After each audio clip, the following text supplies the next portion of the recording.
ঋণ মুক্তির সবচেয়ে প্রসিদ্ধ দোয়া আল্লাহুম্মা ইন্নী আউযু বিকা মিনাল হাম্মি ওয়াল হাযানি ওয়া আউযু বিকা মিনাল আজ্জি ওয়াল কাসালি ওয়া আউযু বিকা মিনাল জুবনি ওয়াল বুখলি ওয়া আউযু বিকা মিন গালাবাতিদ দাইনি ওয়া কাহরির রিজাল। বাংলা অর্থ: হে আল্লাহ, আমি আপনার কাছে আশ্রয় চাই দুশ্চিন্তা ও দুঃখ থেকে, অক্ষমতা ও অলসতা থেকে, কাপুরুষতা ও কৃপণতা থেকে এবং ঋণের ভার ও মানুষের দমন থেকে। আমলের টিপস: ফজর ও ইশার পর নিয়মিত পড়ুন।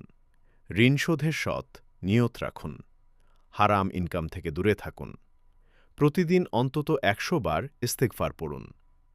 নবী সাল্লাল্লাহু আলাইহি ওয়াসাল্লাম বলেছেন, যে ব্যক্তি বেশি বেশি ইস্তেগফার করবে, আল্লাহ তার দুশ্চিন্তা দূর করবেন এবং অপ্রত্যাশিত জায়গা থেকে রিজিক দেবেন।